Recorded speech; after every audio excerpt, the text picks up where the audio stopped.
안녕하십니까. 2022년 1월 26일 수요일입니다. 코패스 동반자 채널에서 오늘은 보잉 사거리 100km 이동 표적 타격 155mm 포탄 개발 완료, 이런 주제로 말씀을 드리기로 하겠습니다. 우리나라에서도 155mm 포탄을 54km까지 발사할 수 있는 그런 포탄을 개발을 했죠. 거의 양산 단계에 들어가 있다는 이야기를 들으신 적이 있었을 겁니다. 그런데 이번에 미국의 보잉이 육상과 해상에 있는 이동 표적을 타격할 수 있는 사거리 100km 이상 되는 포탄을 개발을 했다고 합니다. 그런데 이 포탄을 개발하기 위해서 노르웨이의 남모라는 방산 회사와 미국의 BAE 시스템즈라는 회사가 협조를 한 겁니다. 그러니까 노르웨이의 남모 방산 회사가 램젯 추진 시스템을 제공을 했고 BAE 시스템즈에서는 시커를 제공을 했다고 합니다. 이런 기술을 제공받아 가지고 보잉에서 포탄을 완성해 가지고 발사 시험을 마쳤다는 겁니다. 그런데 사거리가 100km가 넘는 표적들, 그것도 해상과 지상에 있는 이동 표적까지 타격을 했다고 합니다. 물론 당연히 포탄의 가격이 비싸겠죠. 노르웨이의 남모라는 회사에서 제공하는 기술은 바로 램젯 기술입니다. 다 아실 겁니다. 우리나라에도 기술 제안을 했던 그런 이력이 있었습니다. 그런데 우리나라는 아마 자체적으로 지금 개발을 하고 있을 겁니다. 램젯 추진 포탄을. 그러니까 이번에 보잉에서 개발을 한 155mm 램젯 포탄은 그야말로 램젯 엔진이 들어간 그런 포탄이고, 우리나라에서 개발한 사거리 54km짜리 포탄은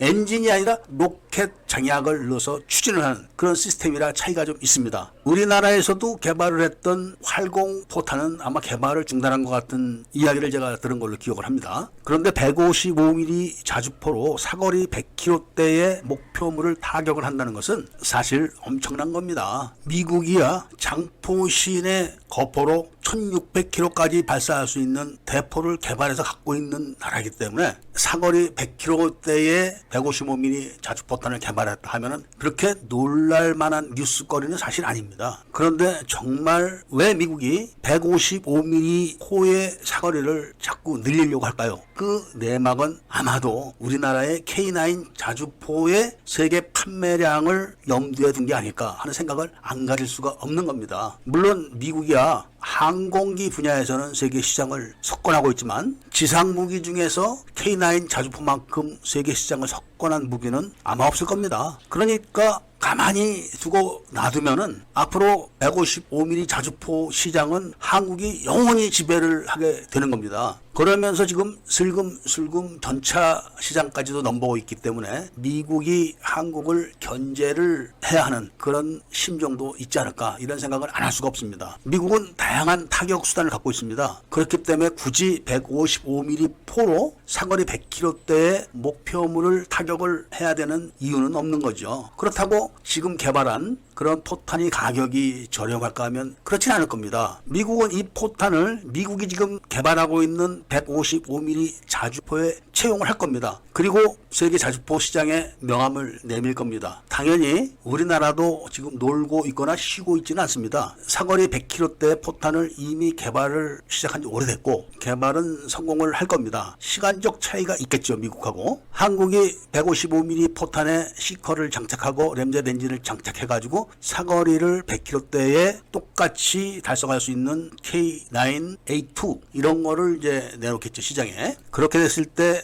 가격적인 경쟁력은 아직도 K9이 우세합니다. 이렇게 된다면은 K9 자주포뿐이 아니라 세계에서 155mm 자주포로 많은 전술들이 다시 개발될 겁니다. 사정거리가 100km라고 하면은 서울에서 천안 거리가 대략 100km입니다. 그 정도 거리를 호병이 포로 사격을 해서 맞추는 겁니다. 이렇게 되면은 앞으로 자주포 시장에 또 하나의 경쟁이 포탄의 사거리가 되지 않을까, 이런 예측을 다 하고 있는 겁니다. 지금 155mm 자주포의 사거리가 늘어난다는 것은 결국은 함정의 함포 사거리도 같이 늘어날 수 있다는 걸 이야기를 하는 겁니다. 그러니까 호위함급 함정의 함포로 연한 작전 능력이 커지는 거죠. 이렇게 다양한 전술적인 변화를 불러오는 게 바로 155mm 자주포의 사거리를 늘리는 그런 경쟁일 겁니다. 거기에 이미 미국이 미국이 첫 번째로 신호탄을 쏴서 올린 거죠. 육상에서 기동하는 해군 함정을 맞출 수가 있다는 겁니다. 우리나라도 조금 속도를 내서 사거리가 100km가 넘는 그런 K9 자주포 포탄이 나오기를 바라면서 오늘 이야기를 마치고자 합니다. 구독을 꼭 부탁드리고 이야기를 들어주셔서 감사드립니다.